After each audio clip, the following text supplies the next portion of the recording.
जो भी पाने योग्य है वो जीवन में ही पाया जा सकता है।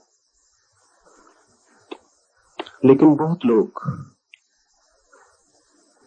मृत्यु के पार की प्रतीक्षा करते रहते हैं। बहुत लोग सोचते हैं कि देह में, जीवन में, संसार में रहकर कैसे पाया जा सकता है सत्य को, ब्रह्म को, मुक्ति को। लेकिन जो जीवन में नहीं पाया जा सकता वो कभी भी नहीं पाया जा सकता। जीवन तो एक अवसर है पाने का, चाहे पत्थर जुटाने में समाप्त कर दे और चाहे परमात्मा को पाने। जीवन तो बिल्कुल तटस्थ अवसर है। जीवन आपसे कहता नहीं क्या पाए। कंकड़ पत्थर भी व्यर्थ की चीजें संग्रहित करें, अहंकार को बढ़ाने में, अहंकार को फुलाने में समाप्त कर दें, तो जीवन रोकेगा नहीं कि मत करो ऐसा। और चाहे तो सत्य को, स्वयं को, जीवन की जो आत्यंतिक गहराई है उसको पाने में लगा दें, तो भी जीवन बाधा नहीं डालेगा कि मत करें ऐसा। जीवन सिर्फ अवसर है तटस्थ, जो भी उपयोग करना चाहे कर ले। लेकिन बहुत लोगों ने अपने को धोखा देने का इंसान कर रखा है। वो सोचते हैं जीवन तो है संसार के लिए, ऐसे विभाजन उन्होंने बना दिए। जीवन तो है भोग के लिए, तो फिर मृत्यु ही बच जाती है योग के लिए। लेकिन मृत्यु अवसर नहीं है, इसे थोड़ा ठीक से समझ लें। मृत्यु है अवसर की समाप्ति। मृत्यु का अर्थ क्या होता है? मृत्यु का अर्थ है कि अब कोई अवसर ना बचे। जीवन है अवसर, मृत्यु है अवसर की समाप्ति। इसलिए मृत्यु से तो कुछ भी पाया नहीं जा सकता। पाने के लिए अवसर चाहिए।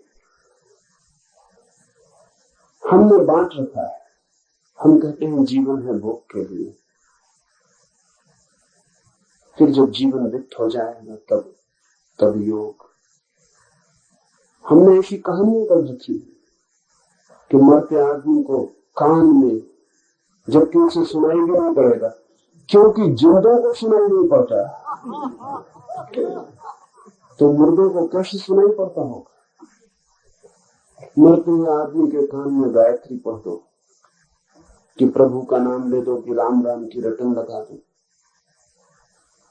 जो जिंदगी भर में सुन पाया गायत्री, सुने तो भी नहीं सुन पाया, सुने तो भी समझ नहीं पाया, वो मरते वक्त जबकि इंद्रियां जवाब दे रही होंगी, आंखें देखेंगी नहीं, कान सुनेंगे नहीं, हाथ छुएंगे नहीं, जबकि प्राण लीन हो रहे होंगे बीच में, तब वो गायत्री सुन पाएगा।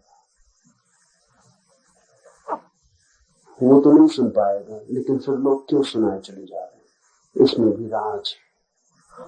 वो मरता हुआ आदमी कुछ नहीं सुन पाता, लेकिन जो जिंदा सुना रहे हैं उनको यह आश्वासन बना रहता है कि मरते वक्त कोई हमें भी सुना देगा और काम हो जाएगा। उन्होंने कहानियां कर रखी, इन बेईमानों ने कहानियां कर रखी। वो कहते हैं एक आदमी मर रहा था, उसके बेटे का नाम नारायण था। उसे जोर से पुकारा नारायण। वो नारायण जो ऊपर है धोखे में आ गए। वो अपने बेटे को अपनी तरकीबें बताने जा रहा था कि ब्लैक मार्केट कैसे करना, दूसरा खाता कैसे रखना, मुझे समझाने के लिए बुला रहा था। वो स्वर्ग पहुंच गया, बैकुंठ। वो खुद भी चौंका कि यहां कैसे आ गए, लेकिन नारायण का नाम जो ले लिया था। ऐसे सस्ते काम नहीं चलेगा। और जो नारायण ऐसे धोखे में आता है, समझना वो भी धोखे का ही नारायण होगा। जीवन में धोखे नहीं चलते। अपने मन को समझाने की बात और मृत्यु है अवसर की समाप्ति। इस अर्थ को ठीक से समझ लें। मृत्यु कोई अवसर नहीं है और जिसमें आप कुछ कर पाएंगे। मृत्यु है सब अवसर का नष्ट हो जाना। आप कुछ भी ना कर पाएंगे। करने का कोई उपाय ही मृत्यु में नहीं। करने का अर्थ है जीवन। इसलिए जो भी करना हो वो जीवन में ही कर लेने का है। यह सूत्र कुछ बहुमूल्य शब्दों का प्रयोग करता है। जिसको जीवित अवस्था में ही कैवल्य की प्राप्ति हो गई, वह देह रहित होने पर भी ब्रह्मरूप रहेगा। जिसने जीवन में ही जान लिया है अपने स्वरूप को, वही केवल जब देह गिरेगी तो ब्रह्मरूप रहेगा। क्योंकि जिसने जीवन भर जाना हो कि मैं देह हूं, मरते वक्त मूर्छित हो जाए, पूरी मूर्छा में आ जाए। मृत्यु बहुत कम लोगों की जागते हुए होती है। मृत्यु होती है सोते हुए, मरते हुए, मूर्छित, बेहोश। आप होश में नहीं रहते मरते वक्त, नहीं तो आपको पिछली मृत्यु का स्मरण रहता है। बेहोशी में जो घटता है उसका स्मरण नहीं रहता। इसलिए तो लोगों को पता नहीं कि वो बहुत बार जन्मे हुए और बहुत बार मर चुके, क्योंकि जब भी मरे तब बेहोश थे। और जो बेहोश मरता है वो बेहोश जन्मता है। क्योंकि मृत्यु और जन्म एक ही चीज की दो घटनाएं हैं।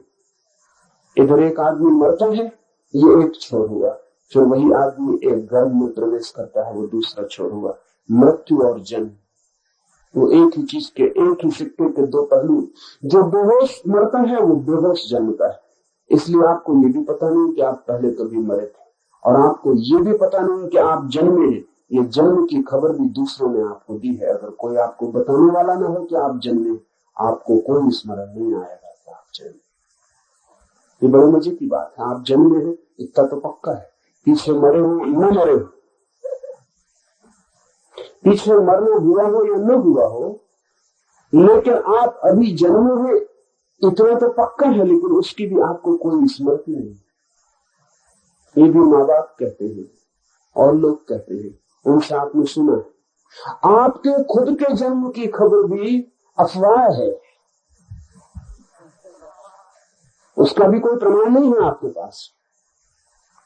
आपकी चेतना में कोई स्मरण नहीं। क्या होगा कारण इसका? आप जन्मे, बड़ी घटना घटती है जन्म, उस बड़ी घटना का आपको कोई पता नहीं। ध्यान रखना, जिसको अपने जन्म का पता नहीं है, मरते वक्त बहुत मुश्किल होगा उसको पता रखना। जुड़ी है दोनों बात। मृत्यु घटी है बहुत बार, लेकिन आप बेहोश मरे। मृत्यु को छोड़ दें, रोज आप सोते, सोने की घटना तो रोज घटती है, लेकिन आपको पता है कि जब नींद आती है तब उसके पहले ही आपका होश खो जाता है। आपको नींद से मिलने की कोई खबर? जब नींद उतरती है तो क्या आप देख पाते हैं कि नींद उतर रही? जब तक आप देख पाते हैं तब तक समझना आप जागे हुए, नींद उतरी नहीं। और जब नींद उतर जाती तब आप खो जाते। नींद के उतरते ही आप बेहोश हो जाते। जब नींद तक में होश नहीं संभलता तो मौत में कैसे होश संभलेगा? मौत तो बड़ी प्रगाढ़ निद्रा है, गहनतम निद्रा है, उसमें होश संभालना मुश्किल है। आप बेहोश मरेंगे।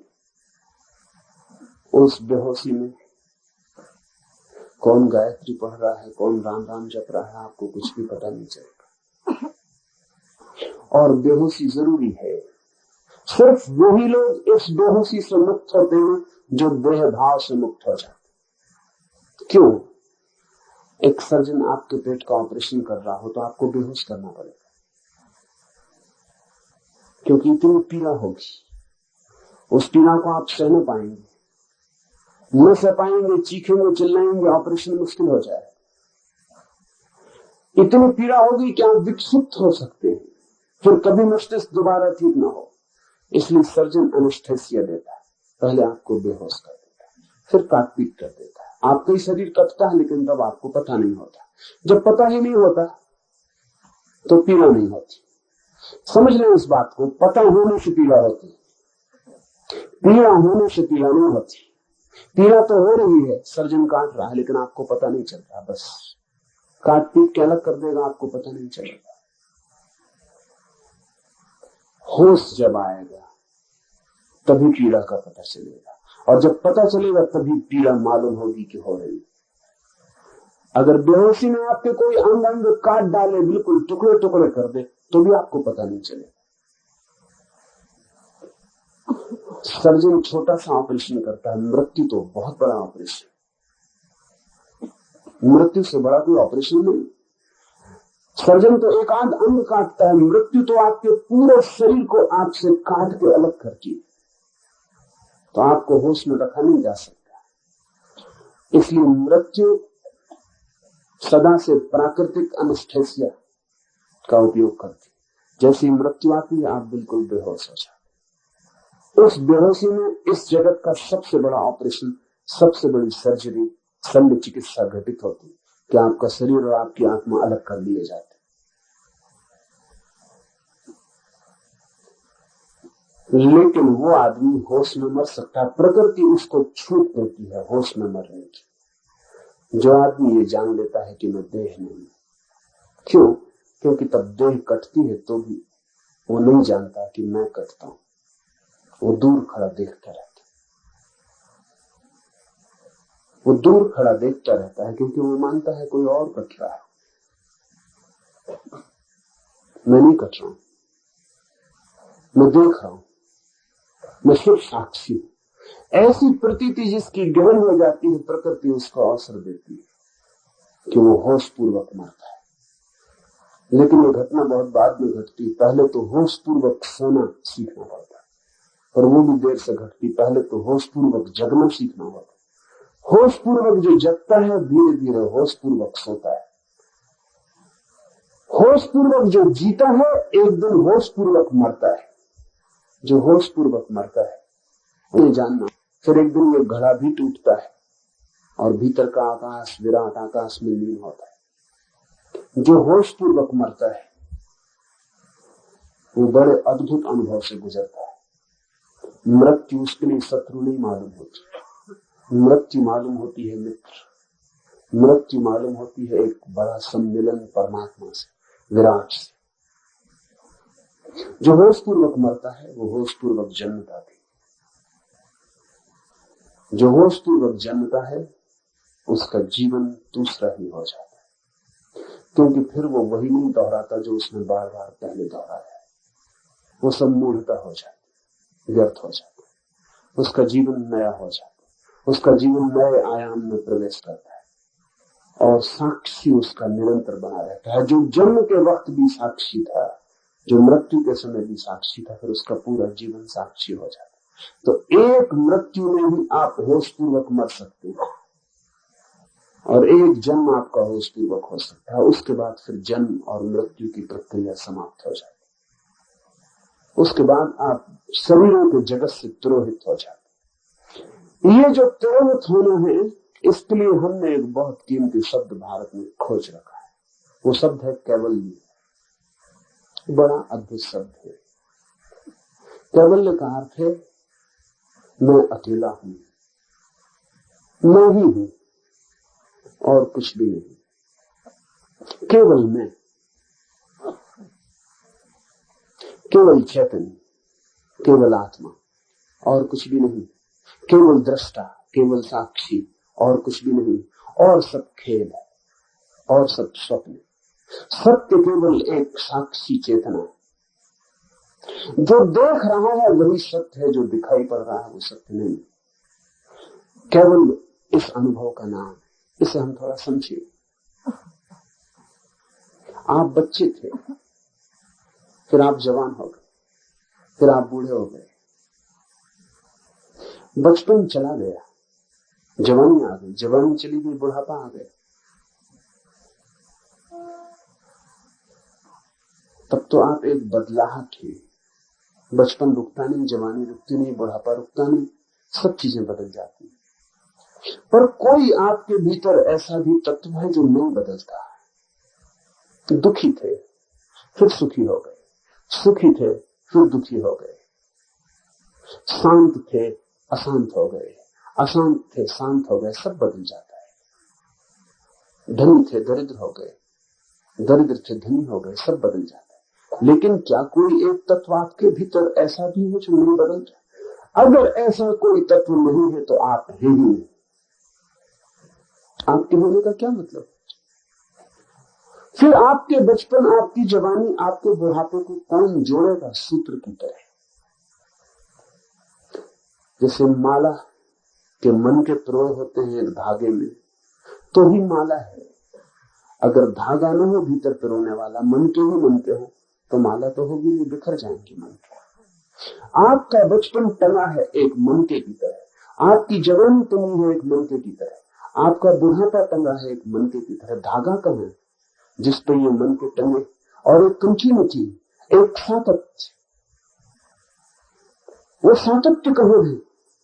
वो सातत्य ही सत्य है, बाकी तो सब बदल जाता है। भारत की परिभाषा ये है कि जो बदल जाता है उसे हम स्वप्न कहते हैं। इसे ठीक से समझ लें, हमारे स्वप्न की अपनी परिभाषा है। जो बदल जाता है उसे हम स्वप्न कहते हैं, और जो कभी नहीं बदलता उसे हम सत्य कहते हैं।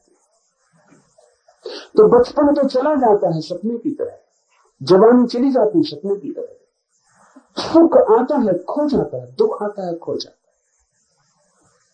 जैसे सपना मिटता जाता है ऐसे ही सब मिटता जाता है। इसलिए भारत कहता है ये विराट सपना है जो बाहर फैला हुआ। दो तरह के सपने हैं, एक निजी सपने हैं जो रात आप सोते में देखते हैं, और एक सार्वजनिक सपने हैं जो आप जाग के दिन में देखते हैं।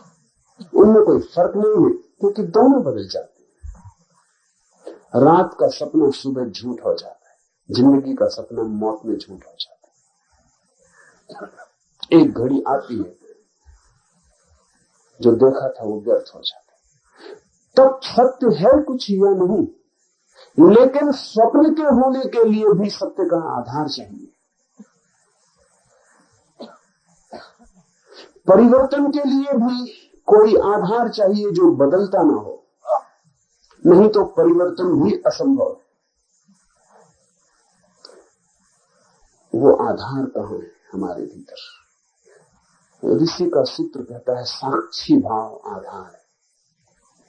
बचपन को देखा आपने, बचपन बदल गया, लेकिन देखने वाला जो आपके भीतर है वो नहीं बदलता। फिर जवानी आई, जवानी देखी आपने, फिर जवानी भी चली गई, लेकिन जिसने देखी वो नहीं बदलता। उसी ने बचपन देखा, उसी ने जवानी देखी, उसी ने बुढ़ापा देखा, उसी ने जन्म देखा, उसी ने मृत्यु देखी, उसी ने सुख, उसी ने दुख, उसी ने सफलता, उसी ने असफलता, सब बदलता जाता है। सिर्फ एक जो देखता रहता है, सबका अनुभव करता रहता है, वो घर नहीं बदलता। उस सूत्र को ही हम आत्मा कहते हैं, वही सत्य। इस एक को न बदलने वाले को जान लेना कैवल्य है।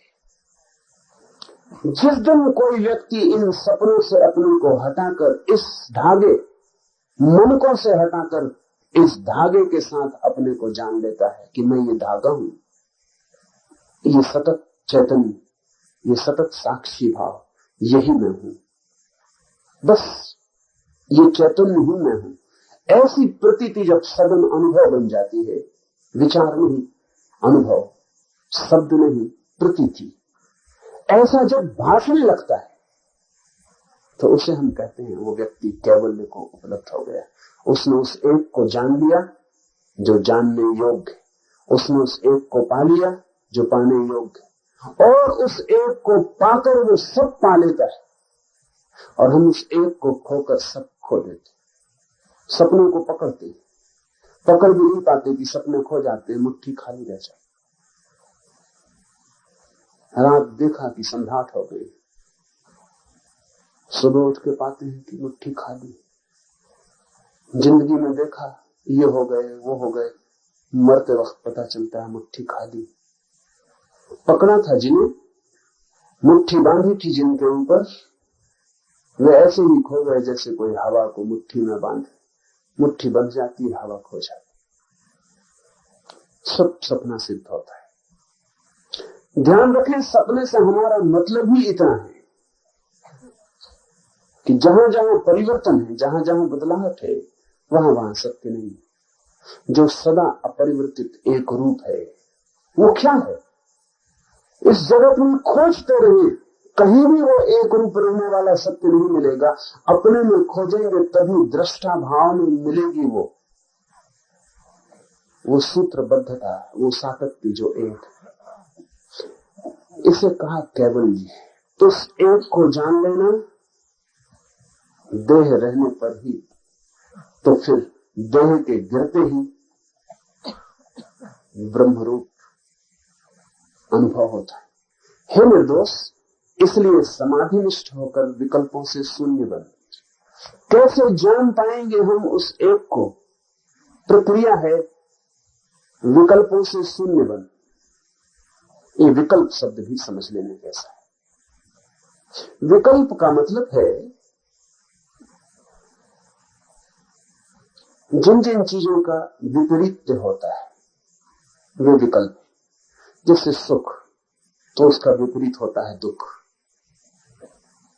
अगर आप सुख चाहते हो तो दुख मिलेगा, वो आपको झेलना नहीं पड़ेगा। वो कीमत है जो सुख पाने के लिए चुकानी पड़ती है। अगर आप चाहते हैं प्रेम, तो घृणा झेलनी पड़ेगी, वो कीमत है।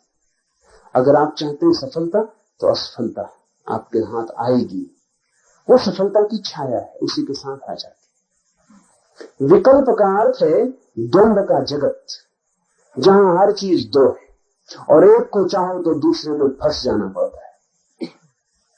जिसने एक को चाहा वो दूसरे में उलझेगा ही, बचने का कोई उपाय नहीं है। बचने का एक ही उपाय है कि दोनों को छोड़ दो। विकल्प शून्य बन जाए, उसका अर्थ है जहां जहां द्वंद्व है वहां वहां चुनाव मत कर, चुनाव छोड़ दे।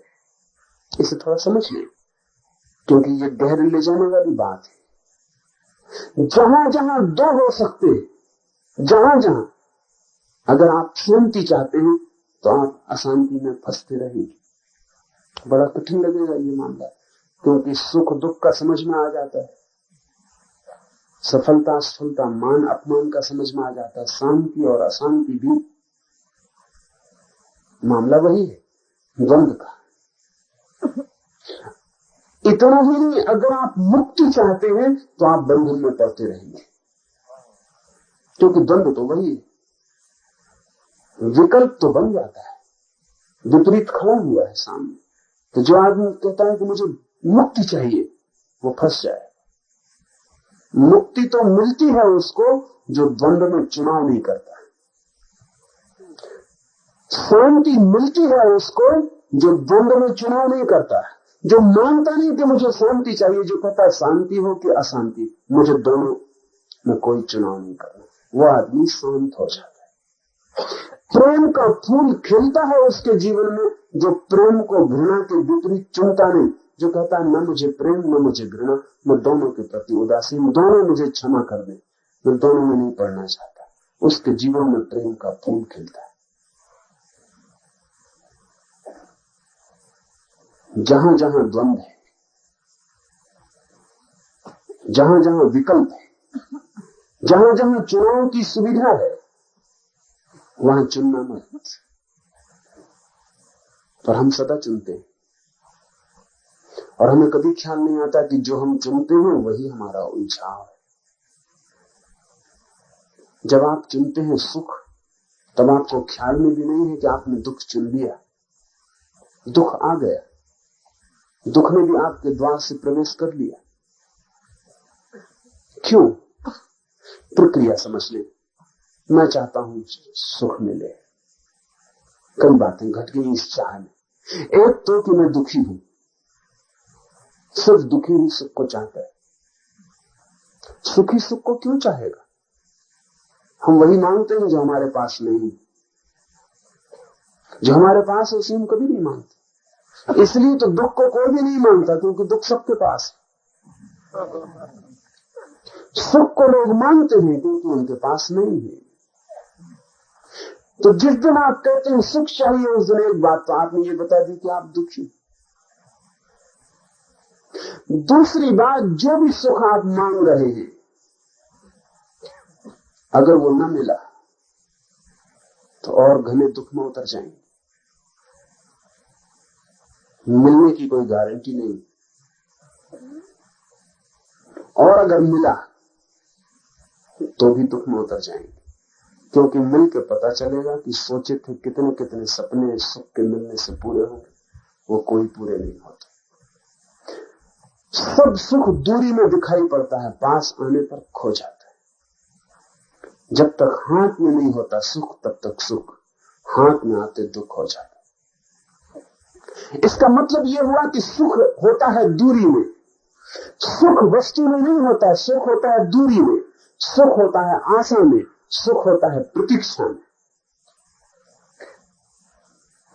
जब आ जाता है, जैसे जैसे पास आने लगता है वैसे वैसे सुख तिरोहित होने लगता है, और जब बिल्कुल हाथ में आ जाता है तो दुख हो जाता है। दुख न तो किसी वस्तु में है, न सुख किसी वस्तु में है। दूरी जितनी ज्यादा हो उतना सुख, निकटता जितनी हो उतना दुख। ये तो बड़ा जटिल जाल है। जिसको हम पास लाते हैं उससे दुख मिलने लगता है। तो जितना हम सुख मांगते हैं एक तो मिलेगा नहीं, क्योंकि मांगने से कुछ मिल नहीं जाता है। नहीं मिलेगा तो फ्रस्ट्रेशन, विषाद घेर लेगा। मिल जाएगा तो विफलता हाथ लगेगी और रिक्तता घेर लेगी कि व्यर्थ गई मेहनत, कुछ पाया नहीं, दौड़े धूपे श्रम उठाया और जो मिला वो ये है। जो इतना चमकदार मालूम पड़ता था दूर से, जो ढोल बहुत सुहावने मालूम पड़ते थे, वे पास आके साधारण ढोल साबित हो गए। जो चुनेगा वो उलझ जाएगा संसार में। संसार है चुनाव, मोक्ष है अचुनाव, चुनना ही मत। सुख आए तो सुख से राजी हो जाना, और दुख आए तो दुख से राजी हो जाना, लेकिन भीतर चुनाव मत करना कि मैं ये चाहता हूं। अपनी मांग इस जगत के सामने जो नहीं रखता वो जगत से मुक्त हो जाता है। इसे थोड़ा ठीक गहरे में जाने दें। इस जगत से जो कुछ भी नहीं मांगता, ये जगत उसे फंसा नहीं सकता। इस जगत से कुछ भी मांगा कि आप फंस गए। जो आप मांगते हैं वो मिल जाए तो भी फंस गए, न मिले तो भी फंस गए। मांगते ही फंस गए, मिलने न मिलने से कोई संबंध नहीं। मछलियों को पकड़ने वाले लोग मछुए कांटे में आटा लगा के पानी में डाल रखते। इनसे सिर्फ वही मछली बचेगी जो मुंह खोलेगी नहीं। जिस मछली ने मुंह खोला वो फंसी। सभी मछलियां आटे के लिए मुंह खोलती, कोई मछली इतनी ना समझने की कांटे के लिए मुंह खोलती। सभी मछलियां आटे के लिए मुंह खोलती। मछुआ भी इसलिए कांटे में आटा लगा के डाल के बैठा हुआ। मछली फंसती है आटे के कारण। सभी लोग सुख चाहते हैं और दुख का कांटा सुख में से निकल आता। सभी लोग सम्मान चाहते हैं और सम्मान में से ही अपमान का कांटा निकल आता। और सभी लोग शांति चाहते हैं और शांति ही अशांति बन जाती। उस मछली का ख्याल करें जो इस आटे और इस कांटे में से चुनाव ही नहीं करती, जो उदासीन इस आटे के पास से तैरती ही चली जाती। इसको पकड़ना असंभव है। ऐसी मछली की तरह हो जाएं इस जगत में कि जिसका कोई चुनाव नहीं, जो चुनती नहीं, जो मांग नहीं करती। फिर आपके ऊपर कोई बंधन हो नहीं सकता, आप पकड़े नहीं जा सकते। संन्यास्त होने का अर्थ है विकल्प में चुनाव छोड़ देना। इसलिए ध्यान रखना, संन्यास संसार के विपरीत विकल्प नहीं है। और जिन लोगों ने संसार का अर्थ संसार के विपरीत बना रखा है वो संसार में ही उलझे रहेंगे। लोग हैं ऐसे, वो कहते हैं कि संन्यास जो है वो संसार के विपरीत है। हम तो संसार में हैं, हम कैसे सन्यासी हो जाएं? हम तो तब सन्यासी होंगे जब हम संसार छोड़ेंगे। उनका सन्यास भी द्वंद्व है। संसार और सन्यास उनके लिए दो पहलू हैं, विरोधी। वो कहते हैं अगर हम संसार चुनेंगे तो सन्यास कैसे चुने, अगर हम सन्यास चुनेंगे तो हम संसार कैसे चुने। अगर सन्यास का अर्थ द्वंद्व है तो सन्यास का अर्थ ही खो गया। सन्यास का अर्थ ही है निर्द्वंद हो जाना। हम चुनते ही नहीं, जो हो जाता है उसे स्वीकार कर लेते हैं, जो नहीं होता उसकी हम मांग नहीं करते। ऐसी भाव दशा सन्यास है। तब आप कहीं भी सन्यासी हो सकते हैं। तब सन्यास भाव दशा है, तब विकल्प नहीं। ये सूत्र कहता है,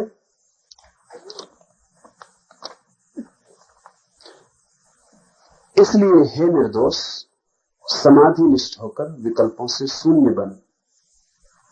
समाधि आती ही तब है जब कोई विकल्पों से शून्य होता है। जिस समय निर्विकल्प समाधि द्वारा आत्मा का दर्शन होता है, उसी समय हृदय की अज्ञान रूप गांठ का पूर्ण नाश हो जाता है। दो तरह की समाधियां कही है। एक समाधि है सविकल्प समाधि, वो नाम मात्र को समाधि। सविकल्प समाधि का अर्थ है कि किसी व्यक्ति ने शांत होना चुन लिया। इसे समझ लें। अक्सर लोग पहले तो यही चुनते हैं, संसार से बहुत पीड़ित हो जाते हैं तो अशांत हो जाते हैं, बेचैन हो जाते हैं, तो जो सोचते हैं ध्यान से शांति मिल जाए। अशांति के विपरीत शांति को चुनते हैं तो ध्यान से शांति मिलनी शुरू होती। लेकिन उस शांति के भी गहरे में अशांति का पहलू छिपा रहता है। वो विकल्प मौजूद रहेगा, क्योंकि आपने शांति को चुना ही अशांति के विपरीत है। जिसके विपरीत आपने चुना है उससे आप छूट नहीं सकते, वो मौजूद रहेगा। इतना हो सकता है कि जो आपने चुना है वो पहलू ऊपर आ जाए और जो आपने नहीं चुना है वो नीचे चला जाए, बाकी वो मिट नहीं सकता। चुनाव कभी भी द्वंद्व के बाहर नहीं ले जा सकता, द्वंद्व रहेगा। तो जो आप चुनते हैं वो चुनाव के कारण ही विपरीत मौजूद बना रहता है। तो आप शांत भी हो सकते हैं, लेकिन शांत होना आपका ऊपर ऊपर होगा। शांत होना ऊपर ऊपर होगा, भीतर अशांति छिपी रहेगी और आप सदा डरे रहेंगे कि अशांति कहीं फूट ना आए। बीज अशांति का मौजूद रहेगा और अंकुर का डर रहेगा। इसीलिए तो लोग संसार को छोड़ के भागते, क्योंकि संसार में उन्हें डर लगता है कि भीतर तो छिपी है अशांति, कोई भी उसे जरा उकसा दे तो अभी फूट पड़ेगी। जंगल की तरफ भागता हुआ आदमी आपसे नहीं भाग रहा है, अपने भीतर छिपी हुई अशांति से भाग रहा है।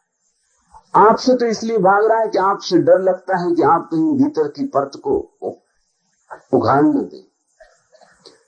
जंगल की तरफ भागता हुआ पति पत्नी से नहीं भाग रहा है। वो जो ब्रह्मचर्य उसने ऊपर ऊपर निर्मित कर लिया है, उसके भीतर काम वासना भी छिपी, क्योंकि जिसने ब्रह्मचर्य को समझा काम वासना के विपरीत, वो काम वासना के बीच से मुक्त नहीं हो सकता। जिसने चुना वो विपरीत से बंधा रहेगा। चुनाव का मतलब ये है कि हम किसी के खिलाफ चुने हैं, जिसके खिलाफ हम चुने हैं वो हमारा पीछा करेगा। और जो हमने आयोजन कर लिया है ऊपर ऊपर, उसके गहरे में जिसके विपरीत हमने चुना है वो मौजूद रहेगा, क्योंकि वो हमारा ही हिस्सा है। असल में हमने जिंदगी को दो हिस्सों में बांट दिया। एक को हमने चुन लिया और दूसरे को हमने चुना नहीं, और वो दोनों संयुक्त थे। जिसको हमने नहीं चुना वो जाएगा कहां? वो हमारे साथ रहेगा। फिर हमें डर लगेगा। लोगों का साथ हो, परिवार हो, दुकान हो, बाजार हो, तो वो जो भीतर छुपा है कोई भी जरा सा इशारा कर दे तो बाहर निकल आए, तो भाग जाओ।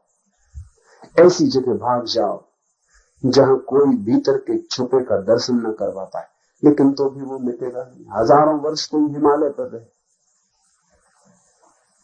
जिस दिन लौटेगा वापिस बाजार में पाएगा 1000 वर्ष बेकार चले गए। वो जो भीतर छिपा है बाजार फिर उसे उकसा देगा, वो फिर बाहर आ जाए। सविकल्प समाधि का अर्थ है कि आपने चुन के अपने को शांत किया है। निर्विकल्प समाधि का अर्थ है कि आपने चुनाव छोड़ दिया है। निर्विकल्प समाधि ही समाधि है। मैं दो हिस्से नहीं करता। सविकल्प समाधि तो समाधि का धोखा है। लेकिन आदमी पहले सविकल्प समाधि की तरफ आता है। संसार से पीड़ित होकर संन्यास को चुनता है, स्वाभाविक है। संसार से पीड़ित होकर संन्यास को चुनता है। ये तो दूसरी बात तो तब घटेगी जब संन्यास से भी पीड़ित हो जाएगा, और तब देखेगा कि संसार भी एक संसार है और संन्यास भी एक संसार है। और जब अनुभव करेगा कि संसार और संन्यास विपरीत की तरह एक ही स्वर के दो हिस्से, उस दिन वास्तविक संन्यास घटित होगा। उस दिन वो चुनेगा ही नहीं, उस दिन वो चुनाव छोड़ देगा। उस दिन वो समझेगा कि चुनाव में ही संसार है, इसलिए अब मैं चुनता हूं। अब जो हो जाता है उसे स्वीकार कर लेता हूं, जो नहीं होता उसकी अपेक्षा नहीं करता हूं। अब मैं राजी हूं, अस्तित्व जैसा रखे वैसा ही राजी हूं। अब मेरा अपना कोई स्वर नहीं है अस्तित्व के विपरीत। अब दुख आए तो मैं मानता हूं यही है, यही होना चाहिए जो हो रहा है। सुख आए तो मैं मानता हूं यही है जो होना चाहिए, वही हो रहा है। अब मैं अपने को अलग रख के नहीं कहता कि ऐसा होना चाहिए। अब मेरी कोई अपेक्षा, कोई मांग, कोई दावा नहीं। मैंने दावा छोड़ दिया। जिस दिन कोई दावा छोड़ देता है उस दिन निर्विकल्प समाधि घटित होती। उस दिन फिर आपको इस जगत में कोई बंधन नहीं रह सकता। अगर ये सारा जगत भी जंजीरें बन जाए और आपके अंग अंग पर सारा जगत कस जाए ऑक्टोपस की तरह, तो भी आपको कोई बंधन नहीं होता, क्योंकि आप उसको भी स्वीकार कर लेते कि ठीक है यही। जब कोई मेरे हाथ में जंजीर डाल दे तो ध्यान रखना, जंजीर डालने वाले की तरफ से जंजीर नहीं हो सकती। मैं उसे जंजीर मानता हूं तभी जंजीर हो सकती है। मेरी मान्यता में निर्भर करेगा सब कुछ। और मैं हाथ बढ़ा देता हूं और कह देता हूं कि जंजीर डाल दो। बड़ा मजा हुआ। रामकृष्ण के जीवन में बड़ी प्यारी घटना है। रामकृष्ण बचपन से ही ईश्वर की तरफ दौड़े हुए चित्त के व्यक्ति थे।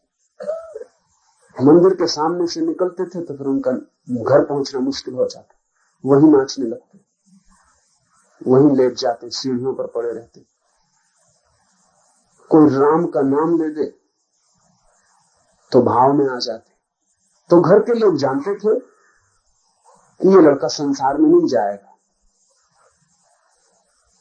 कोई आशा नहीं थी, लेकिन फिर भी माँ बाप का फर्ज था। तो जब उम्र हुई तो उन्होंने पूछा कि राम, उनका नाम था गजाधर, शादी करोगे? सोचा था रामकृष्ण इनकार कर देंगे। रामकृष्ण बहुत प्रफुल्लित हो गए। उन्होंने कहा शादी कैसी होती? जरूर करेंगे। घर के लोगों को भी सदमा हुआ कि सोचा था कि ये सन्यासी वृत्ति का है, शादी नहीं करेगा, ये क्या हुआ? फिर लड़की की तलाश हुई, फिर लड़की खोजी गई। लड़की बहुत छोटी थी, कोई 8-10 साल का अंतर था दोनों की उम्र में। रामकृष्ण लड़की को देखने गए, उनके साथ ही परिवार के और लोग गए। रामकृष्ण की मां ने एक 3 रुपए रामकृष्ण के खीसे में रख दिए कि कोई जरूरत पड़े, खर्च इत्यादि। पास ही गांव था ऐसे। राम कहीं सज धज के जैसा सजा धजा दिया पहुंच गए। लड़की बहुत प्यारी थी। रामकृष्ण ने वो 3 रुपए उसके पैर में रख के उसके पैर छू लिए। तो सब मुश्किल में पड़ गए और सबने कहा कि पागल, ये तेरी पत्नी होने वाली। जो भी पाने योग्य है वो जीवन में ही पाया जा सकता, लेकिन बहुत लोग मृत्यु के पार की प्रतीक्षा करते रहते। बहुत लोग सोचते हैं कि देह में, जीवन में, संसार में रहकर कैसे पाया जा सकता है सत्य को, ब्रह्म को, मुक्ति को। लेकिन जो जीवन में नहीं पाया जा सकता वो कभी भी नहीं पाया जा सकता। जीवन तो एक अवसर है पाने का, चाहे पत्थर जुटाने में समाप्त कर दे और चाहे परमात्मा को पाने। जीवन तो बिल्कुल तटस्थ अवसर है। जीवन आपसे कहता नहीं क्या पाए, कंकड़ पत्थर भी नहीं, व्यर्थ की चीजें संग्रहित करें, अहंकार को बढ़ाने में, अहंकार को फुलाने में समाप्त कर दें, तो जीवन रोकेगा नहीं कि मत करो ऐसा। और चाहे तो सत्य को, स्वयं को, जीवन की जो आत्यंतिक गहराई है उसको पानी में लगा दे, तो भी जीवन बाधा नहीं डालेगा कि मत करें ऐसा। जीवन सिर्फ अवसर है तटस्थ, जो भी उपयोग करना चाहे कर ले। लेकिन बहुत लोगों ने अपने को धोखा देने का इंसान कर रखा है। वो सोचते हैं जीवन तो है संसार के लिए, ऐसे विभाजन उन्होंने बना दिए। जीवन तो है भोग के लिए, तो फिर मृत्यु ही बच जाती है योग के लिए। लेकिन मृत्यु अवसर नहीं है, इसे थोड़ा ठीक से समझ ले। मृत्यु है अवसर की समाप्ति। मृत्यु का अर्थ क्या होता है? मृत्यु का अर्थ है कि अब कोई अवसर ना बचे। जीवन है अवसर, मृत्यु है अवसर की समाप्ति। इसलिए मृत्यु से तो कुछ भी पाया नहीं जा सकता। पाने के लिए अवसर चाहिए। हमने बांट रखा है। हम कहते हैं जीवन है भोग के लिए, फिर जब जीवन रिक्त हो जाएगा तब योग। हमने ऐसी कहानियां कर रखी कि मरते आदमी को कान में, जबकि उसे सुनाई भी नहीं पड़ेगा, क्योंकि जिंदों को सुनाई नहीं पड़ता, तो मुर्दों को कैसे सुनाई पड़ता होगा।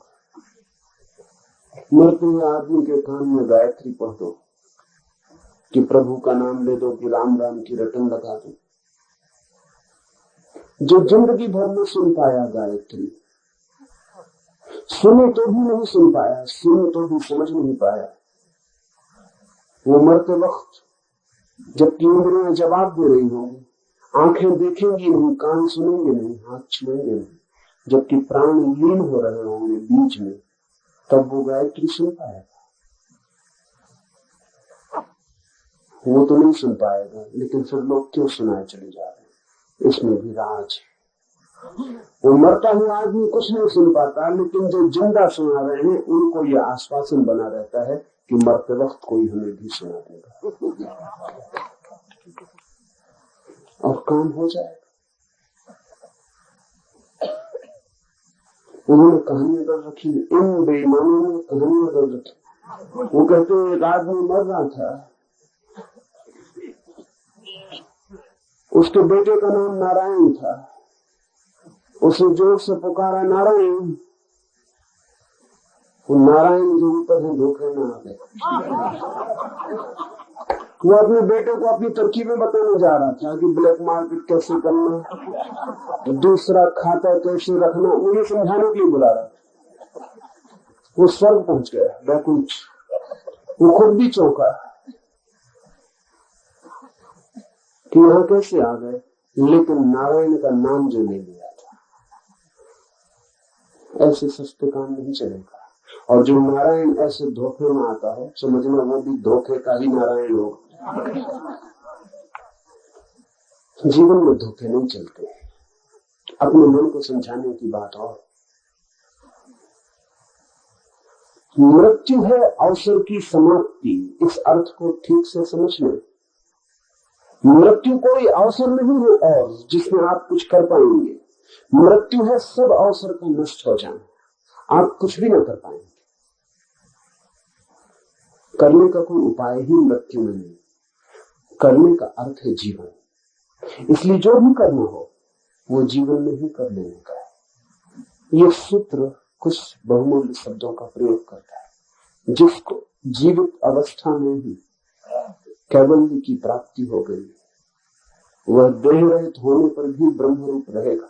जिसने जीवन में ही जान लिया है अपने स्वरूप को, वही केवल जब देह गिरेगी तो ब्रह्म रूप रहेगा।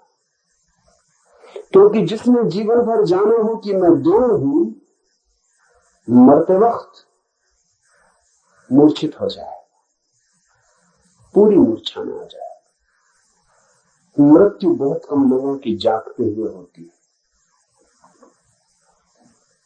मृत्यु होती है सोते हुए, मरते हुए, मूर्छित, बेहोश। आप होश में नहीं रहते मरते वक्त, नहीं तो आपको पिछली मृत्यु का स्मरण रहता है। बेहोशी में जो घटता है उसका स्मरण नहीं रहता।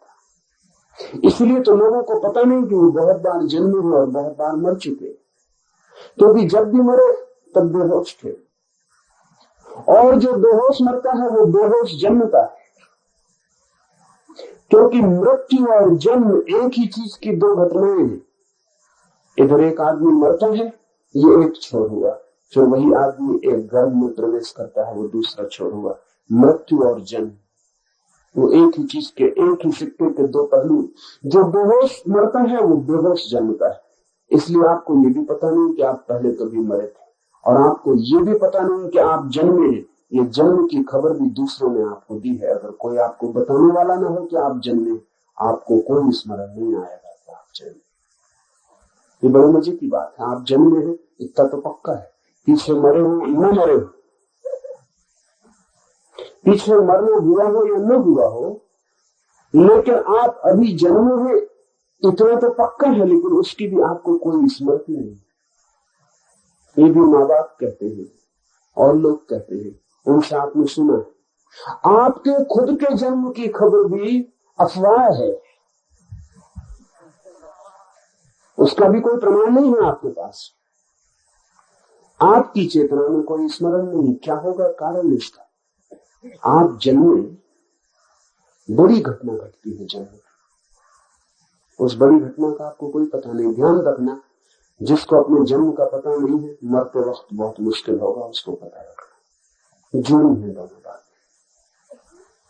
मृत्यु घटी है बहुत बार, लेकिन आप बेहोश मरे। मृत्यु को छोड़ दें, रोज आप सोते, सोने की घटना तो रोज घटती, लेकिन आपको पता है कि जब नींद आती है तब उसके पहले ही आपका होश खो जाता है। आपको नींद से मिलने की कोई खबर? जब नींद उतरती है तो क्या आप देख पाते हैं कि नींद उतर रही? जब तक आप देख पाते हैं तब तक समझना आप जागे हुए, नींद उतरी नहीं। और जब नींद उतर जाती तब आप खो जाते। नींद के उतरते ही आप बेहोश हो जाते। जब नींद तक में होश नहीं संभलता तो मौत में कैसे होश संभलेगा? मौत तो बड़ी प्रगाढ़ निद्रा है, गहनतम निद्रा है, उसमें होश संभालना मुश्किल है। आप बेहोश मरेंगे। उस बेहोशी में कौन गायत्री पढ़ रहा है, कौन राम राम जप रहा है, आपको कुछ भी पता नहीं चलेगा। और बेहोशी जरूरी है। सिर्फ वही लोग इस बेहोशी से मुक्त होते हैं जो देह भाव से मुक्त हो जाते। क्यों? एक सर्जन आपके पेट का ऑपरेशन कर रहा हो तो आपको बेहोश करना पड़ेगा, क्योंकि इतनी पीड़ा होगी। उस पीड़ा को आप सह नहीं पाएंगे, न सह पाएंगे, चीखेंगे, चिल्लाएंगे, ऑपरेशन मुश्किल हो जाए।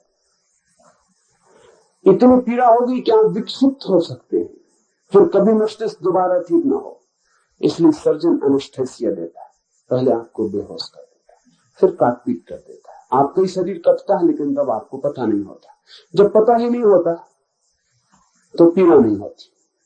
समझ लें इस बात को, पता होने से पीड़ा होती, पीड़ा होने से पीड़ा नहीं होती। पीड़ा तो हो रही है, सर्जन काट रहा है, लेकिन आपको पता नहीं चल रहा। बस काट पीट के अलग कर देगा, आपको पता नहीं चलेगा। होश जब आएगा तभी पीड़ा का पता चलेगा, और जब पता चलेगा तभी पीड़ा मालूम होगी कि हो रही। अगर बेहोशी में आपके कोई अंग अंग काट डाले, बिल्कुल टुकड़े टुकड़े कर दे, तो भी आपको पता नहीं चलेगा। सर्जन छोटा सा ऑपरेशन करता है, मृत्यु तो बहुत बड़ा ऑपरेशन। मृत्यु से बड़ा कोई ऑपरेशन नहीं। सर्जन तो एक आध अंग काटता है, मृत्यु तो आपके पूरे शरीर को आपसे काट के अलग करती है। तो आपको होश में रखा नहीं जा सकता। इसलिए मृत्यु सदा से प्राकृतिक एनेस्थीसिया का उपयोग करती। जैसे ही मृत्यु आती है आप बिल्कुल बेहोश हो जाते। उस बेहोशी में इस जगत का सबसे बड़ा ऑपरेशन, सबसे बड़ी सर्जरी, शल्य चिकित्सा घटित होती कि आपका शरीर और आपकी आत्मा अलग कर लिए जाते।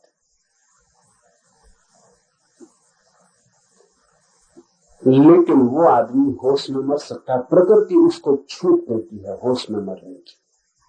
जो आदमी ये जान लेता है कि मैं देह नहीं, क्यों? क्योंकि तब देह कटती है तो भी वो नहीं जानता कि मैं कटता हूं। वो दूर खड़ा देखता रहता है, वो दूर खड़ा देखता रहता है, क्योंकि वो मानता है कोई और कट रहा है, मैं नहीं कट रहा हूं, मैं देख रहा हूं, मैं सिर्फ साक्षी हूं। ऐसी प्रतीति जिसकी गहन हो जाती है, प्रकृति उसको अवसर देती है कि वो होश पूर्वक मरता है।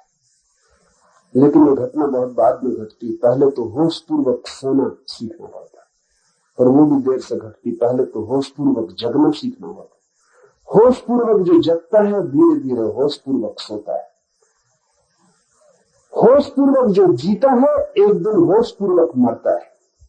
जो होश पूर्वक मरता है उन्हें जानना, फिर एक दिन ये घड़ा भी टूटता है और भीतर का आकाश, विराट आकाश में लीन होता है।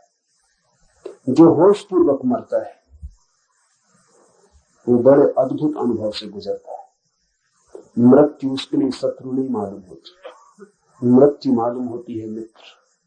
मृत्यु मालूम होती है एक बड़ा सम्मिलन परमात्मा से, विराट से। जो होश पूर्वक मरता है वो होश पूर्वक जन्मता भी। जो होश पूर्वक जन्मता है उसका जीवन दूसरा ही हो जाता है, क्योंकि फिर वो वही नहीं दोहराता जो उसने बार बार पहले दोहराया है। वो सब मूढ़ता हो जाती, व्यर्थ हो जाता, उसका जीवन नया हो जाता, उसका जीवन नए आयाम में प्रवेश करता है और साक्षी उसका निरंतर बना रहता है। जो जन्म के वक्त भी साक्षी था, जो मृत्यु के समय भी साक्षी था, फिर उसका पूरा जीवन साक्षी हो जाता। तो एक मृत्यु में ही आप होश पूर्वक मर सकते हैं और एक जन्म आपका होश पूर्वक हो सकता है। उसके बाद फिर जन्म और मृत्यु की प्रक्रिया समाप्त हो जाती। उसके बाद आप शरीरों के जगत से तिरोहित हो जाते। ये जो तिरोहित होना है, इसके लिए हमने एक बहुत कीमती शब्द भारत में खोज रखा है। वो शब्द है कैवल्य। बड़ा अद्भुत शब्द है। कैवल्य का अर्थ है मैं अकेला हूं, मैं ही हूं और कुछ भी नहीं। केवल मैं, केवल चैतन्य, केवल आत्मा और कुछ भी नहीं। केवल दृष्टा, केवल साक्षी और कुछ भी नहीं। और सब खेल है और सब स्वप्न। सत्य केवल एक साक्षी चेतना। जो देख रहा है वही सत्य है, जो दिखाई पड़ रहा है वो सत्य नहीं। केवल इस अनुभव का नाम। इसे हम थोड़ा समझिए।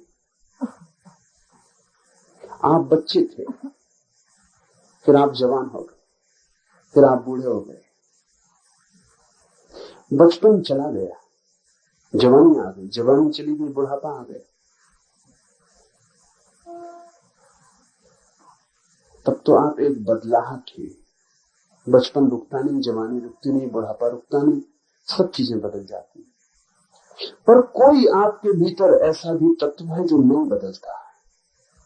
दुखी थे फिर सुखी हो गए, सुखी थे फिर दुखी हो गए, शांत थे अशांत हो गए, अशांत थे शांत हो गए, सब बदल जाता है। धनी थे दरिद्र हो गए, दरिद्र थे धनी हो गए, सब बदल जाता है। लेकिन क्या कोई एक तत्व आपके भीतर ऐसा भी है जो नहीं बदलता? अगर ऐसा कोई तत्व नहीं है तो आप हैं ही नहीं।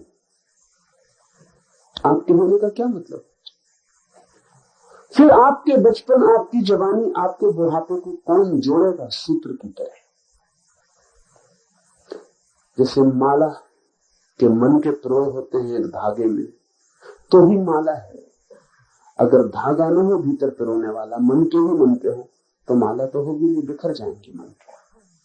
आपका बचपन टंगा है एक मन के की तरह, आपकी जवानी टंगी है एक मन के की तरह, आपका बुढ़ापा टंगा है एक मन के की तरह। धागा कहाँ है जिस पे ये मन के टंगे? और एक कंटिन्यूटी, एक सातत्य। वो सातत्य कहाँ है? वो सातत्य ही सत्य है, बाकी तो सब बदल जाता है। भारत की परिभाषा ये है कि जो बदल जाता है उसे हम स्वप्न कहते हैं। इसे ठीक से समझ लें, हमारे स्वप्न की अपनी परिभाषा है। जो बदल जाता है उसे हम स्वप्न कहते हैं, और जो कभी नहीं बदलता उसे हम सत्य कहते हैं। तो बचपन तो चला जाता है सपने की तरह, जवानी चली जाती है सपने की तरह, सुख आता है खो जाता है, दुख आता है खो जाता है। जैसे सपना मिटता जाता है ऐसे ही सब मिटता जाता है। इसलिए भारत कहता है ये विराट सपना है जो बाहर फैला हुआ। दो तरह के सपने हैं, एक निजी सपने हैं जो रात आप सोते में देखते हैं, और एक सार्वजनिक सपने हैं जो आप जाग के दिन में देखते हैं। उनमें कोई फर्क नहीं है क्योंकि दोनों बदल जाते हैं। रात का सपना सुबह झूठ हो जाता है, जिंदगी का सपना मौत में झूठ हो जाता है। एक घड़ी आती है जो देखा था वो व्यर्थ हो जाता है। तब सत्य है कुछ या नहीं, लेकिन स्वप्न के होने के लिए भी सत्य का आधार चाहिए।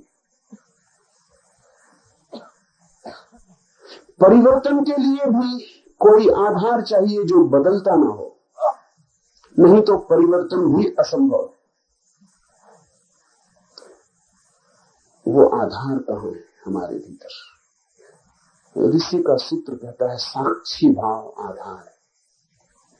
बचपन को देखा आपने, बचपन बदल गया, लेकिन देखने वाला जो आपके भीतर है वो नहीं बदलता। फिर जवानी आई, जवानी देखी आपने, फिर जवानी भी चली गई, लेकिन जिसने देखी वो नहीं बदलता। उसी ने बचपन देखा, उसी ने जवानी देखी, उसी ने बुढ़ापा देखा, उसी ने जन्म देखा, उसी ने मृत्यु देखी, उसी ने सुख, उसी ने दुख, उसी ने सफलता, उसी ने असफलता। सब बदलता जाता है, सिर्फ एक जो देखता रहता है, सबका अनुभव करता रहता है, वो भर नहीं बदलता। उस सूत्र को ही हम आत्मा कहते हैं, वही सत्य। इस एक को न बदलने वाले को जान लेना कैवल्य है। जिस दिन कोई व्यक्ति इन सपनों से अपने को हटाकर, इस धागे मनकों से हटाकर इस धागे के साथ अपने को जान लेता है कि मैं ये धागा हूं, ये सतत चैतन्य, ये सतत साक्षी भाव, यही मैं हूं, बस ये चैतन्य ही मैं हूं, ऐसी प्रतीति जब सदन अनुभव बन जाती है, विचार नहीं अनुभव, शब्द नहीं प्रतीति, ऐसा जब भासने लगता है तो उसे हम कहते हैं वो व्यक्ति कैवल्य को उपलब्ध हो गया। उसने उस एक को जान लिया जो जानने योग्य, उसने उस एक को पा लिया जो पाने योग्य, और उस एक को पाकर वो सब पा लेता है, और हम उस एक को खोकर सब खो देते। सपनों को पकड़ते, पकड़ भी नहीं पाते कि सपने खो जाते, मुट्ठी खाली रह जाती। रात देखा कि संध्याट हो गई, सुबह उठ के पाते हैं कि मुट्ठी खाली। जिंदगी में देखा ये हो गए वो हो गए, मरते वक्त पता चलता है मुट्ठी खाली। पकड़ा था जिन्हें, मुट्ठी बांधी थी जिनके ऊपर, वे ऐसे ही खो गए जैसे कोई हवा को मुट्ठी में बांधे, मुट्ठी बंध जाती है, हवा खो जाती। सब सपना सिद्ध होता है। ध्यान रखें, सपने से हमारा मतलब ही इतना है कि जहां जहां परिवर्तन है, जहां जहां बदलाव है, वहां वहां सत्य नहीं। जो सदा अपरिवर्तित एक रूप है वो क्या है? इस जगत में खोजते रहिए, कहीं भी वो एक रूप रहने वाला सत्य नहीं मिलेगा।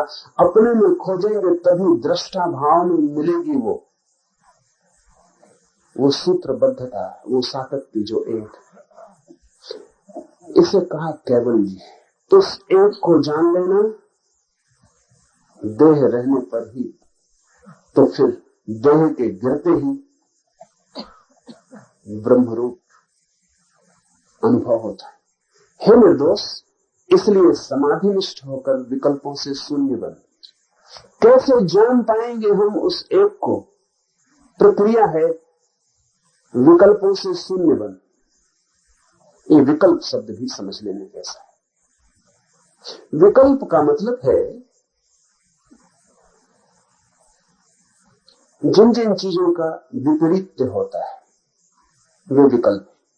जैसे सुख, तो उसका विपरीत होता है दुख। अगर आप सुख चाहते हो तो दुख मिलेगा, वो आपको झेलना ही पड़ेगा। वो कीमत है जो सुख पाने के लिए चुकानी पड़ती है। अगर आप चाहते हैं प्रेम तो घृणा झेलनी पड़ेगी, वो कीमत है। अगर आप चाहते हैं सफलता तो असफलता आपके हाथ आएगी, वो सफलता की छाया है, उसी के साथ आ जाती। विकल्प का अर्थ है द्वंद का जगत, जहां हर चीज दो है और एक को चाहो तो दूसरे में फंस जाना पड़ता है। जिसने एक को चाहा वो दूसरे में उलझेगा ही। बचने का कोई उपाय नहीं है। बचने का एक ही उपाय है कि दोनों को छोड़ दो। विकल्प शून्य बन जाए, उसका अर्थ है जहां जहां द्वंद है वहां वहां चुनाव मत कर, चुनाव छोड़ दे। इसे थोड़ा समझ लें, क्योंकि ये गहरे ले जाने वाली बात है। जहां जहां दो हो सकते, जहां जहां अगर आप शांति चाहते हैं तो आप अशांति में फंसते रहेंगे। बड़ा कठिन लगेगा ये मामला, क्योंकि सुख दुख का समझ में आ जाता है, सफलता असफलता मान अपमान का समझ में आ जाता है, शांति और अशांति भी। मामला वही है द्वंद का। इतना ही नहीं, अगर आप मुक्ति चाहते हैं तो आप बंधन में पड़ते रहेंगे, क्योंकि द्वंद तो वही है। विकल्प तो बन जाता है, विपरीत खड़ा हुआ है सामने। तो जो आदमी कहता है कि मुझे मुक्ति चाहिए, वो फंस जाए। मुक्ति तो मिलती है उसको जो द्वंद में चुनाव नहीं करता। शांति मिलती है उसको जो द्वंद में चुनाव नहीं करता, जो मानता नहीं कि मुझे शांति चाहिए, जो कहता है शांति हो कि अशांति, मुझे दोनों में कोई चुनाव नहीं करना। वो आदमी शांत हो जाता है। प्रेम का फूल खिलता है उसके जीवन में जो प्रेम को घृणा के विपरीत चुनता नहीं, जो कहता है न मुझे प्रेम न मुझे घृणा, मैं दोनों के प्रति उदासीन, दोनों मुझे क्षमा कर दे, मैं दोनों में नहीं पड़ना चाहता। उसके जीवन में प्रेम का फूल खिलता है। जहां जहां द्वंद है, जहां जहां विकल्प है, जहां जहां चुनाव की सुविधा है, वहां चुनना मत। पर हम सदा चुनते हैं और हमें कभी ख्याल नहीं आता कि जो हम चुनते हैं वही हमारा उलझाव है। जब आप चुनते हैं सुख, तब आपको ख्याल में भी नहीं है कि आपने दुख चुन लिया। दुख आ गया, दुख ने भी आपके द्वार से प्रवेश कर लिया। क्यों? प्रक्रिया समझ लें। मैं चाहता हूं सुख मिले, कई बातें घट गई इस चाह में। एक तो कि मैं दुखी हूं, सिर्फ दुखी ही सुख को चाहता है। सुखी सुख को क्यों चाहेगा? हम वही मांगते हैं जो हमारे पास नहीं, जो हमारे पास है उसे हम कभी नहीं मांगते। इसलिए तो दुख को कोई भी नहीं मांगता, क्योंकि दुख सबके पास है। सुख को लोग मांगते हैं क्योंकि उनके पास नहीं है। तो जिस दिन आप कहते हैं सुख चाहिए, उस दिन एक बात तो आपने ये बता दी कि आप दुखी। दूसरी बात, जो भी सुख आप मांग रहे हैं, अगर वो न मिला तो और घने दुख में उतर जाएंगे। मिलने की कोई गारंटी नहीं, और अगर मिला तो भी दुख में उतर जाएंगे, क्योंकि मिलकर पता चलेगा कि सोचे थे कितने कितने सपने सुख के मिलने से पूरे होंगे, वो कोई पूरे नहीं होते। सब सुख दूरी में दिखाई पड़ता है, पास आने पर खो जाता है। जब तक हाथ में नहीं होता सुख तब तक सुख, हाथ में आते दुख हो जाता है। इसका मतलब यह हुआ कि सुख होता है दूरी में, सुख वस्तु में नहीं होता, सुख होता है दूरी में, सुख होता है आशा में, सुख होता है प्रतीक्षा में। जब आ जाता है, जैसे जैसे पास आने लगता है वैसे वैसे सुख तिरोहित होने लगता है, और जब बिल्कुल हाथ में आ जाता है तो दुख हो जाता है।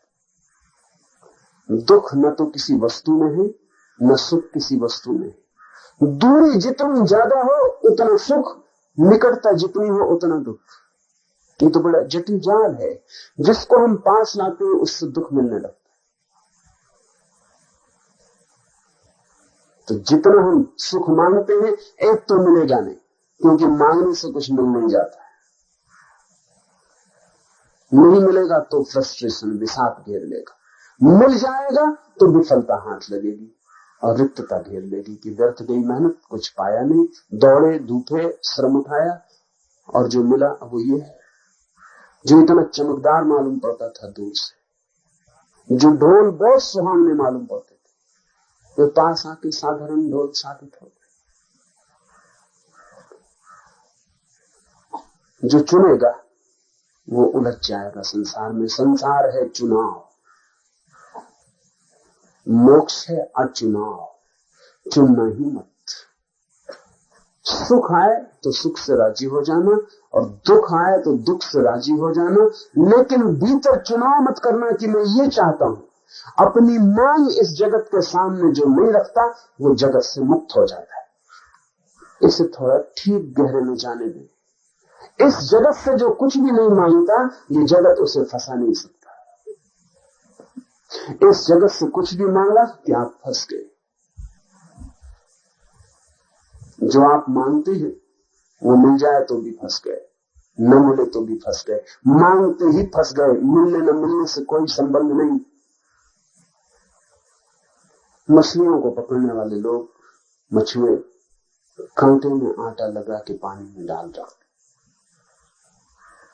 इनसे सिर्फ वही मछली बचेगी जो मुंह खोलेगी नहीं। जिस मछली ने मुंह खोला वो फंसी। सभी मछलियां आटे के लिए मुंह खोलती, कोई मछली इतनी ना समझने की कांटे के लिए मुंह खोलती। सभी मछलियां आटे के लिए मुंह खोलती। मछुआ भी इसलिए कांटे में आटा लगा के डाल के बैठा हुआ। मछली फंसती है आटे के कारण। सभी लोग सुख चाहते हैं और दुख का कांटा सुख में से निकल आता। सभी लोग सम्मान चाहते हैं और सम्मान में से ही अपमान का कांटा निकल आता। और सभी लोग शांति चाहते हैं और शांति ही अशांति बन जाती। उस मछली का ख्याल करें जो इस आटे और इस कांटे में से चुनाव ही नहीं करती, जो उदासीन इस आटे के पास से तैरती ही चली जाती। इसको पकड़ना असंभव है। ऐसी मछली की तरह हो जाएं इस जगत में कि जिसका कोई चुनाव नहीं, जो चुनती नहीं, जो मांग नहीं करती। फिर आपके ऊपर कोई बंधन हो नहीं सकता, आप पकड़े नहीं जा सकते। संन्यास्त होने का अर्थ है विकल्प में चुनाव छोड़ देना। इसलिए ध्यान रखना, संन्यास संसार के विपरीत विकल्प नहीं है। और जिन लोगों ने संसार का अर्थ संसार के विपरीत बना रखा है वो संसार में ही उलझे रहेंगे। लोग हैं ऐसे, वो कहते हैं कि संन्यास जो है वो संसार के विपरीत है। हम तो संसार में हैं, हम कैसे सन्यासी हो जाएं? हम तो तब सन्यासी होंगे जब हम संसार छोड़ेंगे। उनका सन्यास भी द्वंद्व है। संसार और सन्यास उनके लिए दो पहलू हैं, विरोधी। वो कहते हैं अगर हम संसार चुनेंगे तो सन्यास कैसे चुने, अगर हम सन्यास चुनेंगे तो हम संसार कैसे चुने। अगर सन्यास का अर्थ द्वंद्व है तो सन्यास का अर्थ ही खो गया। सन्यास का अर्थ ही है निर्द्वंद हो जाना। हम चुनते ही नहीं, जो हो जाता है उसे स्वीकार कर लेते हैं, जो नहीं होता उसकी हम मांग नहीं करते। ऐसी भाव दशा सन्यास है। तब आप कहीं भी सन्यासी हो सकते हैं। तब सन्यास भाव दशा है, तब विकल्प नहीं। ये सूत्र कहता है,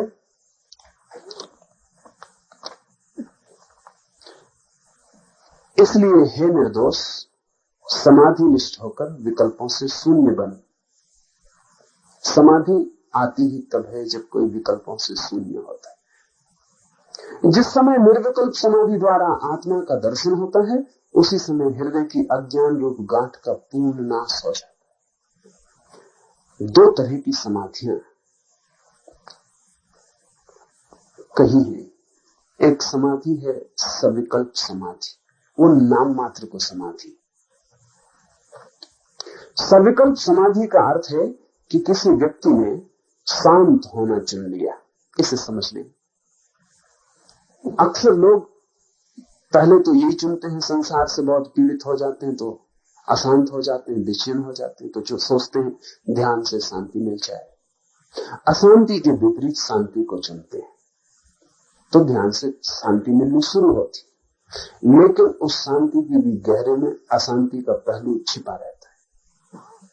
वो विकल्प मौजूद रहेगा, क्योंकि आपने शांति को चुना ही अशांति के विपरीत है। जिसके विपरीत आपने चुना है उससे आप छूट नहीं सकते, वो मौजूद रहेगा। इतना हो सकता है कि जो आपने चुना है वो पहलू ऊपर आ जाए और जो आपने नहीं चुना है वो नीचे चला जाए, बाकी वो मिट नहीं सकता। चुनाव कभी भी द्वंद्व के बाहर नहीं ले जा सकता, द्वंद्व रहेगा। तो जो आप चुनते हैं वो चुनाव के कारण ही विपरीत मौजूद बना रहता है। तो आप शांत भी हो सकते हैं, लेकिन शांत होना आपका ऊपर ऊपर होगा। शांत होना ऊपर ऊपर होगा, भीतर अशांति छिपी रहेगी और आप सदा डरे रहेंगे कि अशांति कहीं फूट ना आए। बीज अशांति का मौजूद रहेगा और अंकुर का डर रहेगा। इसीलिए तो लोग संसार को छोड़ के भागते हैं, क्योंकि संसार में उन्हें डर लगता है कि भीतर तो छिपी है अशांति, कोई भी उसे जरा उकसा दे तो अभी फूट पड़ेगी। जंगल की तरफ भागता हुआ आदमी आपसे नहीं भाग रहा है, अपने भीतर छिपी हुई अशांति से भाग रहा है। आपसे तो इसलिए भाग रहा है कि आपसे डर लगता है कि आप कहीं भीतर की परत को उघाड़ न दे। जंगल की तरफ भागता हुआ पति पत्नी से नहीं भाग रहा है। वो जो ब्रह्मचर्य उसने ऊपर ऊपर निर्मित कर लिया है, उसके भीतर काम वासना भी छिपी, क्योंकि जिसने ब्रह्मचर्य को समझा काम वासना के विपरीत, वो काम वासना के बीच से मुक्त नहीं हो सकता। जिसने चुना वो विपरीत से बंधा रहेगा। चुनाव का मतलब ये है कि हम किसी के खिलाफ चुने हैं, जिसके खिलाफ हम चुने हैं वो हमारा पीछा करेगा। और जो हमने आयोजन कर लिया है ऊपर ऊपर, उसके गहरे में जिसके विपरीत हमने चुना है वो मौजूद रहेगा, क्योंकि वो हमारा ही हिस्सा है। असल में हमने जिंदगी को दो हिस्सों में बांट दिया। एक को हमने चुन लिया और दूसरे को हमने चुना नहीं, और वो दोनों संयुक्त थे। जिसको हमने नहीं चुना वो जाएगा कहां? वो हमारे साथ रहेगा। फिर हमें डर लगेगा। लोगों का साथ हो, परिवार हो, दुकान हो, बाजार हो, तो वो जो भीतर छुपा है कोई भी जरा सा इशारा कर दे तो बाहर निकल, तो भाग जाओ। ऐसी जगह भाग जाओ जहां कोई भीतर के छुपे का दर्शन न करवा पाए। लेकिन तो भी वो मिटेगा नहीं। हजारों वर्ष तुम हिमालय पर रहे, जिस दिन लौटेगा वापिस बाजार में पाएगा 1000 वर्ष बेकार चले गए। वो जो भीतर छिपा है बाजार फिर उसे उकसा देगा, वो फिर बाहर आ जाए। सविकल्प समाधि का अर्थ है कि आपने चुन के अपने को शांत किया है। निर्विकल्प समाधि का अर्थ है कि आपने चुनाव छोड़ दिया है। निर्विकल्प समाधि ही समाधि है, मैं दो हिस्से नहीं करता। सविकल्प समाधि तो समाधि का धोखा है। लेकिन आदमी पहले सविकल्प समाधि की तरफ आता है। संसार से पीड़ित होकर संन्यास को चुनता है, स्वाभाविक है। संसार से पीड़ित होकर संन्यास को चुनता है। ये तो दूसरी बात तो तब घटेगी जब संन्यास से भी पीड़ित हो जाएगा, और तब देखेगा कि संसार भी एक संसार है और संन्यास भी एक संसार है। और जब अनुभव करेगा कि संसार और संन्यास विपरीत की तरह एक ही स्वर के दो हिस्से, उस दिन वास्तविक संन्यास घटित होगा। उस दिन वो चुनेगा ही नहीं, उस दिन वो चुनाव छोड़ देगा। उस दिन वो समझेगा कि चुनाव में ही संसार है, इसलिए अब मैं चुनता हूं। अब जो हो जाता है उसे स्वीकार कर लेता हूं, जो नहीं होता उसकी अपेक्षा नहीं करता हूं। अब मैं राजी हूं, अस्तित्व जैसा रखे वैसा ही राजी हूं। अब मेरा अपना कोई स्वर नहीं है अस्तित्व के विपरीत। अब दुख आए तो मैं मानता हूं यही होना चाहिए जो हो रहा है। सुख आए तो मैं मानता हूं यही है जो होना चाहिए, वही हो रहा है। अब मैं अपने को अलग रख के नहीं कहता कि ऐसा होना चाहिए। अब मेरी कोई अपेक्षा, कोई मांग, कोई दावा नहीं। मैंने दावा छोड़ दिया। जिस दिन कोई दावा छोड़ देता है उस दिन निर्विकल्प समाधि घटित होती। उस दिन फिर आपको इस जगत में कोई बंधन नहीं रह जाता। अगर ये सारा जगत भी जंजीरें बन जाए और आपके अंग अंग पर सारा जगत कस जाए ऑक्टोपस की तरह, तो भी आपको कोई बंधन नहीं होता, क्योंकि आप उसको भी स्वीकार कर लेते कि ठीक है यही। जब कोई मेरे हाथ में जंजीर डाल दे तो ध्यान रखना, जंजीर डालने वाले की तरफ से जंजीर नहीं हो सकती। मैं उसे जंजीर मानता हूं तभी जंजीर हो सकती है। मेरी मान्यता में निर्भर करेगा सब कुछ। और मैं हाथ बढ़ा देता हूं और कह देता हूं कि जंजीर डाल दो। बड़ा मजा हुआ। रामकृष्ण के जीवन में बड़ी प्यारी घटना है। रामकृष्ण बचपन से ही ईश्वर की तरफ दौड़े हुए चित्त के व्यक्ति थे। मंदिर के सामने से निकलते थे तो फिर उनका घर पहुंचना मुश्किल हो जाता, वहीं नाचने लगते, वहीं लेट जाते, सीढ़ियों पर पड़े रहते। कोई राम का नाम ले दे तो भाव में आ जाते। तो घर के लोग जानते थे कि ये लड़का संसार में नहीं जाएगा। कोई आशा नहीं थी, लेकिन फिर भी माँ बाप का फर्ज था। तो जब उम्र हुई तो उन्होंने पूछा कि राम, उनका नाम था गजाधर, शादी करोगे? सोचा था रामकृष्ण इनकार कर देंगे। रामकृष्ण बहुत प्रफुल्लित हो गए। उन्होंने कहा शादी कैसी होती? जरूर करेंगे। घर के लोगों को भी सदमा हुआ कि सोचा था कि ये सन्यासी वृत्ति का है, शादी नहीं करेगा, ये क्या हुआ? फिर लड़की की तलाश हुई, फिर लड़की खोजी गई। लड़की बहुत छोटी थी, कोई 8-10 साल का अंतर था दोनों की उम्र में। रामकृष्ण लड़की को देखने गए, उनके साथ ही परिवार के और लोग गए। रामकृष्ण की मां ने एक 3 रुपए रामकृष्ण के खीसे में रख दिए कि कोई जरूरत पड़े, खर्च इत्यादि। पास ही गांव था ऐसे। राम कहीं सज धज के जैसा सजा धजा दिया पहुंच गए। लड़की बहुत प्यारी थी। रामकृष्ण ने वो 3 रुपए उसके पैर में रख के उसके पैर छू लिए। तो सब मुश्किल में पड़ गए। सबने कहा कि पागल, ये तेरी पत्नी होने वाली,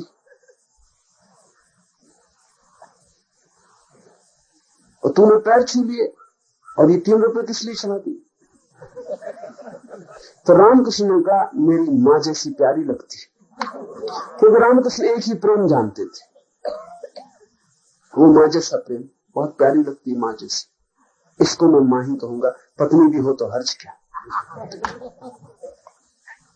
फिर शादी भी हो गई, लेकिन रामकृष्ण शारदा को मां ही कहते थे, उसके पैर ही छूते। और जब काली की पूजा का दिन आता तो वो काली की पूजा ना करके शारदा को बिठा लेते सिंहासन पर और उसकी पूजा कर लेते। वो कहते जब जिंदा मां है तो फिर मूर्ति की क्या जरूरत। पत्नी बंधन में रही, उसे बंधन की तरह देखा ही नहीं। हाथ बढ़ा दिया, जंजीर ले ली। आपके भाव दशा में निर्भर करता है। दुख दुख है क्योंकि आप दुख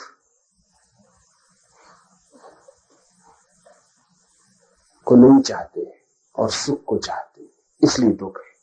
दुख इसलिए है कि उसके विपरीत को आप चाहते हैं, नहीं तो क्या दुख है? विपरीत की मांग में छिपा है दुख।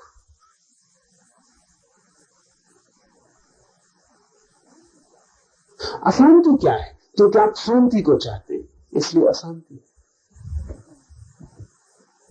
हमारे चुनाव में हमारा संसार है। इस सूत्र कहता है जो चुनाव रहित हो जाता है, जो निर्विकल्प हो जाता है, उसे आत्मा का दर्शन होता है। क्योंकि जो बाहर चुनाव नहीं करता, न चुनता है सुख को, न दुख को, न प्रेम को, न घृणा को, न संसार को, न मोक्ष को, न पदार्थ को, न परमात्मा को, जो बाहर चुनता ही नहीं, जिसके सब चुनाव छीन हो जाते हैं, वो तत्काल भीतर पहुंच जाता है। क्योंकि चुनाव में ही चेतना अटकती है बाहर। जिसे हम चुनते हैं उसमें हम अटक जाते हैं। जब कोई चुनता ही नहीं तो अटकाव नष्ट हो गया, उसका संबंध किनारे से छूट जाता है, उसका संबंध भीतर की मझधार से जुड़ जाता है, वो भीतर की धारा में लीन हो जाता है। आत्मा का दर्शन होता है उसे जो निर्विकल्प भाव को उपलब्ध होता है, और तब हृदय की अज्ञान रूपी गांठ पूर्णतः नष्ट हो जाती। आत्मा के ऊपर ही आत्मभाव को दृढ़ करके अहंकार आदि के ऊपर वाले आत्मभाव का त्याग करना, घड़ा वस्त्र आदि पदार्थों से जिस प्रकार उदासीन भाव से रहा जाता है, उसी प्रकार अहंकार आदि की तरफ से भी उदासीन भाव से रहना। ये उदासीन शब्द भी समझ लें। उदासीन का मतलब उदास रहना नहीं। उदासीन का मतलब है चुनाव रहित रहना। उदासीन का मतलब है कोई मतलब नहीं, ऐसे रहना, कोई प्रयोजन नहीं, ऐसे रहना।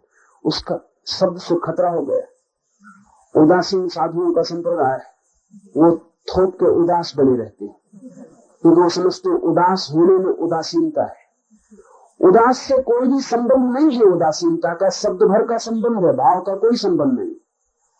उदासीन का मतलब है कि हमारा कोई चुनाव ही नहीं है, क्या हो रहा है होने दो।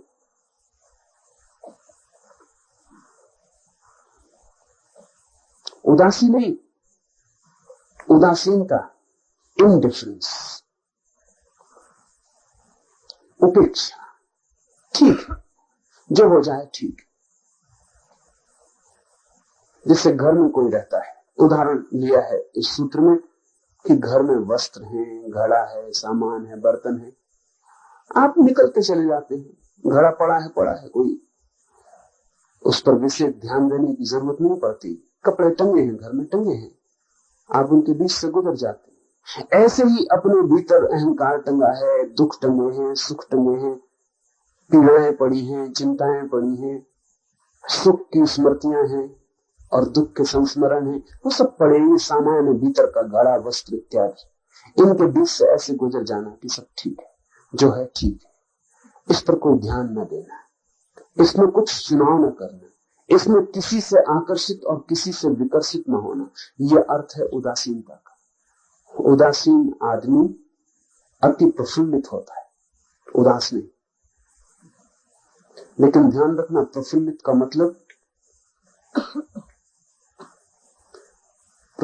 मतलब यह होता है कि अब कोई भी चीज उसे परेशान नहीं करती, इसलिए भीतर का फूल खिलना शुरू हो जाता है। अब कोई चीज उसको हैरान नहीं करती, इसलिए भीतर वो आनंद में रहता है।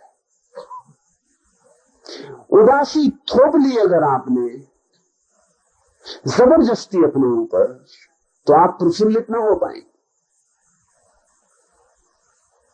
उदासीन होना, इसी तरह देखना, प्रयोग करके रास्ते से गुजर रहे हैं, प्रयोग करके देखना कि 5 मिनट बिल्कुल उदासीन होकर गुजरूं रास्ते से, तब कौन सा मकान सुंदर है, कौन सा नहीं है, बराबर है। तो कौन सा आदमी पास से गुजरा वो अमीर था कि गरीब था, प्रतिष्ठित था कि अप्रतिष्ठित था, नेता था कि चोर था, कोई भी था, कोई प्रयोजन नहीं। तब कोई सुंदर स्त्री गुजरी, कोई सुंदर पुरुष गुजरा, कोई सुंदर कपड़े दिखाई पड़े, कोई प्रयोजन नहीं। 5 मिनट रास्ते से ऐसे गुजरना जैसे रास्ता खाली है और जंगल से गुजर रहे हैं, वहां कुछ है ही नहीं। इसकी कोशिश करके देखना, सिर्फ तटस्थ, तत्काल आप पाएंगे कि रास्ता व्यर्थ हो गया। उसकी सार्थकता आपके भीतर लगाव में थी।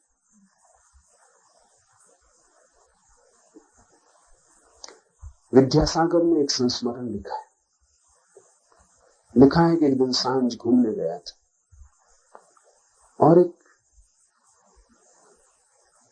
मुसलमान सज्जन भी सामने चले जा रहे थे, वो भी रोज टहलते थे। अचानक एक नौकर भागा हुआ आया और विद्यासागर बिल्कुल पीछे ही थे। उस नौकर ने आके कहा, मीर साहब, वो मुसलमान मित्र से, आपके घर में आग लग गई, जल्दी चले।